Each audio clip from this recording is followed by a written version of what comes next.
کہ قیامت کے روز تمہیں ایک دوسرے کے حقوق ضرور ادا کرنے پڑیں گے، یہاں تک کہ سینگ والی بکری سے بے سینگ والی کا بدلہ بھی دلوایا جائے گا۔ یہ مسلم میں موجود ہے۔ یاد رہے کہ حقوق کی ادائیگی کی خاطر ایک بار تمام جانوروں کو بھی زندہ کیا جائے گا، اور عدل و انصاف کے تقاضے پورے کرتے ہوئے مظلوم جانوروں کو ظالم جانوروں سے ان کا حق دلوایا جائے گا۔ پھر یہ کیسے ممکن ہے کہ اللہ سبحانہ تعالیٰ مظلوم انسانوں کے حقوق ظالم انسانوں سے نہ دلوائیں؟ تو یہاں تک کہ جانوروں کو بھی حق دیا جائے گا کہ ایک دوسرے کا بدلہ لے لو۔ اگر کسی جانور کو کسی انسان نے مارا ہے، جانوروں پر ظلم کیے ہیں، تو وہ بھی بدلہ مل کے رہے گا۔ تو قیامت کے روز حقوق کی ادائیگی نیکیوں کے ساتھ ہی ہوگی۔ کتنے بد نصیب ایسے ہوں گے جو نیکیوں کے ڈھیر لے کر جائیں گے اور بڑے شاد و فرحاں نظر آئیں گے، لیکن جب حساب شروع ہوگا تو اپنی ساری نیکیاں دوسروں میں تقسیم کروا دیں گے اور خود خالی ہاتھ رہ جائیں گے۔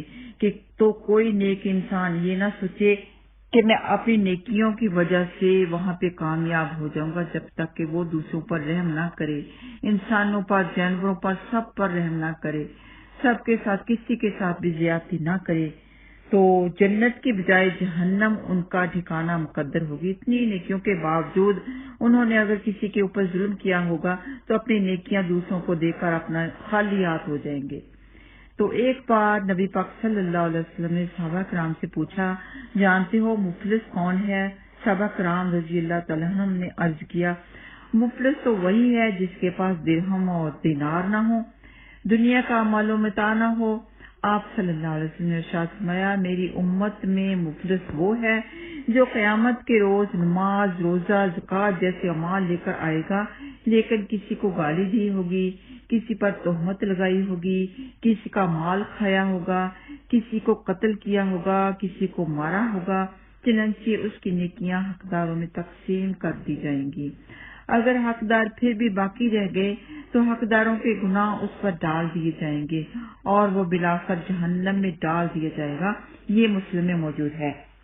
تو پیاری بہنوں ذرا غور کیجئے کہ کتنا بد نصیب ہوگا وہ شخص جو زبان کی لذت حاصل کرنے کے لیے دوسروں کی غیبت کرے اور قیامت کے روز اس کے بدلے میں اپنی نیکیوں سے محروم ہو جائے، یا وہ شخص جو دنیا میں کسی کی بہن یا بیٹی پر تہمت لگا کر خوش ہو لیکن آخرت میں اپنے زیادہ راہ سے ہاتھ دھو بیٹھے، یعنی اپنی نیکیوں سے ہاتھ دھو بیٹھے، یا وہ شخص جو چوری، ڈاکہ، رشوت یا دوسرے حرام طریقوں سے مال اکٹھا کر کے دنیا میں چند دن عیش کر لے لیکن آخرت میں اپنی نیکیوں سے محروم ہو کر جہنم کی راہ پالے، یا وہ شخص جو دنیا میں کسی کے زمین، مکان یا پلاٹ یا ناجائز قبضہ کر لے اور دنیا کے چند روز اس سے فائدہ اٹھانے کے بعد قیامت کے روز اپنی ساری نیکیاں اس زمین یا مکان یا پلاٹ کے مالک کے حوالے کر کے خود جہنم میں چلا جائے، تو کتنا ہی برا سودا ہے یہ جو دنیا میں کر رہے ہیں۔ آخرت کی فکر نہیں، دنیا کی چند دن کے لالچ نے ان کو اتنا اندھا کر دیا کہ ایک دوسرے کا حق مارتے وقت نہیں سوچتے کہ آخرت میں ہمارا کیا حال ہوگا، ہماری پوچھ ہوگی، ہماری نیکیاں دوسرے کو دے دی جائیں گی، بلکہ وہ انسان تو فائدے میں رہ گیا جس کی زمین لے لی گئی، جس کا پلاٹ لے لیا گیا، جس پر تہمت لگائی گئی، آپ نے خود کا نقصان کر لیا اور اس کا فائدہ کر دیا۔ تو یہ بہت ہی ظلم کی بات ہے، خود کے اوپر بہت ہی بڑا ظلم ہے۔ اس کے اوپر ظلم نہیں ہوا، آپ کے اوپر ظلم ہوا ہے، اور اس ظلم کا ذمہ دار کوئی اور نہیں، آپ خود ہیں۔ جس کسی نے اپنے بھائی کی بے عزتی کی ہو یا اس پر کوئی اور ظلم کیا ہو تو اسے چاہیے کہ اس سے معاف کروا لے، اور معاف ایسے نہیں کروا لے کہ بس باتوں سے ہی کہہ دے، بلکہ حسن سلوک کر کے دکھائے، اس کے ساتھ اچھا سلوک، اس کے ساتھ احسان کر کے اسے دکھائے تاکہ وہ تہ دل سے آپ کو معاف کر دے۔ اس دن کے آنے سے پہلے جس میں دینار ہوگا نہ درہم، ہاں البتہ اگر اس کے پاس نیک عمل ہوں گے تو اس بے عزتی یا ظلم کے برابر اس سے نیک عمل لے لیے جائیں گے، اور اگر اس کے پاس اتنے نیک عمل نہ ہوئے تو مظلوم کے گناہ اس ظالم پر ڈال دیے جائیں گے۔ یہ بخاری میں موجود ہے۔ تو جان بوجھ کر ہم کسی پہ ظلم نہ کریں، کسی کی زمین یا پلاٹ یا کچھ بھی چیز ہو کوئی ناجائز طریقے سے نہ لیں، کسی سے تہمت نہ لگائیں۔ اگر کبھی آپ کو زندگی میں یاد آ جاتا ہے تو آپ کو چاہیے کہ زندگی میں ہی آپ معافی مانگ لیں اور یہ دعا بھی ہمیں کرتے رہنا چاہیے جو کہ حضرت آدم علیہ السلام نے کی تھی، ربنا ظلمنا انفسنا وان لم تغفر لنا وترحمنا لنکونن من الخاسرین۔ تو حقوق کی ادائیگی کے سلسلے میں نبی پاک صلی اللہ علیہ وسلم نے یہ بات بھی ارشاد فرمائی کہ جب لوگوں کو پل صراط سے گزرنے کا حکم دیا جائے گا تو ہر طرف تاریکی چھا جائے گی، تاریکی کے باوجود مظلوم ظالم کو صراط سے گزرتے ہوئے پہچان لے گا، اور جب تک ظالم سے اپنا حق وصول نہیں کرے گا اسے صراط عبور نہیں کرنے دے گا۔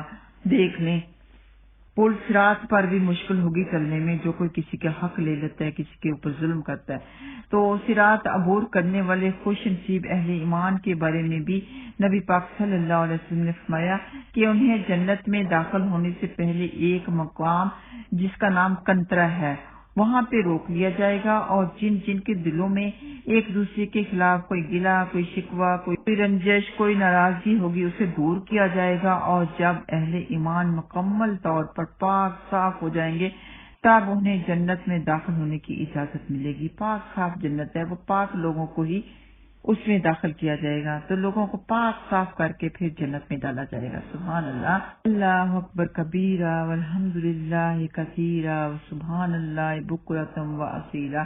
تو نبی پاک صلی اللہ علیہ وسلم کے ارشادات سے یہ اندازہ لگانا مشکل نہیں کہ اللہ سبحانہ تعالیٰ کے نزدیک حقوق العباد کی کتنی زیادہ اہمیت ہے۔ اگر کسی نے اپنی زبان سے، ہاتھ سے یا کسی بھی دوسرے طریقہ سے کسی مسلمان کو دکھ دیا ہے یا نقصان دیا ہے یا کوئی ظلم اور زیادتی کی ہے، خواہ وہ رائی کے ذرہ کے برابر ہی کیوں نہ ہو، قیامت کے روز اسے اس کی بہرحال تلافی کرنا ہوگی۔ اب جو چاہے وہ اسی دنیا میں اپنی انا کی قربانی دے کر اس کی تلافی کر لے، اور جو چاہے آخرت میں اپنی نیکیوں کی قربانی دے کر اس کی تلافی کر لے۔ جہاں پہ ایک ایک نیکی کی ضرورت ہوگی وہاں پہ نیکیاں دینی کتنی مشکل بات ہوگی، لیکن دینی پڑیں گی۔ اور اگر کوئی بھولا بسا انسان ایسا ہے جس کے اوپر آپ نے ظلم کیا، وہ اس وقت تو اس کو آپ نے نیکیاں نہیں دیں، یعنی کہ اس وقت تو وہ حساب نہیں ہوا اس کا، وہ آپ کو پل صراط پر پہچان سکتا ہے، بلکہ پہچان لے گا تو وہاں آپ کو آگے نہیں جانے دے گا۔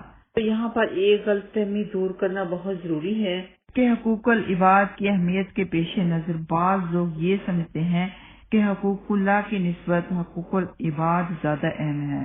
اللہ سبحانہ تعالیٰ اپنے حقوق تو معاف کر دیں گے، لیکن بندوں کے حقوق جب تک بندے معاف نہیں کریں گے اللہ سبحانہ تعالیٰ بھی معاف نہیں فرمائیں گے۔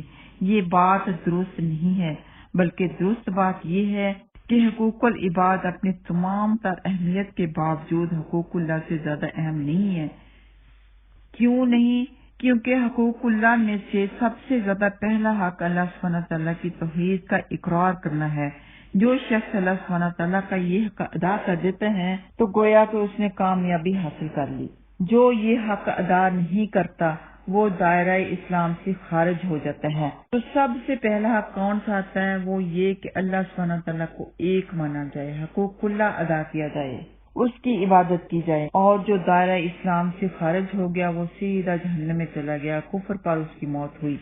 تو جو مسلمان ہیں دائرہ اسلام کے اندر ہیں ان کے حساب کتاب کے بعد ان کا فیصلہ جنت یا جہنم کا کیا جائے گا، لیکن جو کفر پر مرا اس کا فیصلہ پہلا اور آخری یہی ہوگا کہ اسے جہنم میں پھینک دیا جائے۔ اور یہ بات بھی وجہ ہے کہ بندوں کے حقوق بندے ہی معاف کریں گے، لیکن اللہ سبحانہ تعالیٰ کی ذات ہر چیز پر قادر ہے، وہ اپنے بنائے ہوئے قوانین کا پابند نہیں ہے۔ جب وہ کسی ظالم کو بخشنا چاہے گا تو مظلوم سے اس کے حقوق معاف کروانا اللہ سبحانہ تعالیٰ کے لیے کچھ بھی مشکل نہیں ہوگا، جس پر نظر کرم ہوگی۔ تو حجۃ الوداع کے موقع پر نبی پاک صلی اللہ علیہ وسلم نے عرفات میں اپنی امت کی مغفرت کے لیے دعا مانگی تو اللہ سبحانہ تعالیٰ نے فرمایا میں ظالم اور مظلوم کا حق ضرور دلوا کے رہوں گا۔ نبی پاک صلی اللہ علیہ وسلم نے کہا یا اللہ اگر تو چاہے تو مظلوم کو جنت دے کر خوش کر سکتا ہے اور ظالم کو معاف فرما سکتا ہے۔ نبی اکرم صلی اللہ علیہ وسلم کی یہ دعا عرفات میں تو قبول نہ ہوئی، لیکن مزدلفہ میں جب دوبارہ نبی پاک صلی اللہ علیہ وسلم نے یہ دعا مانگی تو اللہ سبحانہ تعالیٰ نے قبول فرما لی۔ یہ ابن ماجہ میں موجود ہے۔ لیکن نبی پاک صلی اللہ علیہ وسلم کی محبت دیکھیے کہ انہوں نے اپنی امت کے لیے کتنی بڑی دعا کر لی۔ تو کوئی اس غلط فہمی میں نہ رہے کہ نبی پاک صلی اللہ علیہ وسلم کی ہمارے لیے دعا ہے اس لیے ہم جتنے مرضی ظلم کرتے پھرے تو اس دن اللہ سبحانہ تعالیٰ چاہے تو نظر کرم فرما لیں، چاہے تو آپ کو پکڑ لے۔ اس لیے چاہیے کہ زیادہ سے زیادہ کوشش یہ کی جائے کہ کسی کے اوپر ظلم نہ کیا جائے۔ ویسے بھی یہ مسلمان تو کیا کسی بھی انسان کو زیبا نہیں دیتا کہ کوئی کسی کے اوپر ظلم کرے۔ جو حدیث ابھی بیان کی گئی اس کا مطلب یہ ہوا کہ اللہ سبحانہ تعالیٰ حقوق العباد میں سے کسی کے حقوق معاف کروانا چاہیں گے تو اللہ سبحانہ تعالیٰ کے لیے ایسا کرنا ناممکن نہیں ہوگا۔ مسلم شریف کی یہ حدیث تو معروف ہے کہ اللہ سبحانہ تعالیٰ دو آدمیوں کو دیکھ کر ہنستے ہیں، ایک قاتل اور دوسرا مقتول، تو دونوں جنت میں داخل ہو گئے۔ کیسے ہوئے؟ انشاءاللہ تعالیٰ ایپیسوڈ 11 میں ہم اس کے بارے میں بات کریں گے کیونکہ لیکچر کافی لمبا ہو چکا۔ وآخر دعوانا ان الحمدللہ رب العالمین۔ السلام علیکم ورحمۃ اللہ وبرکاتہ۔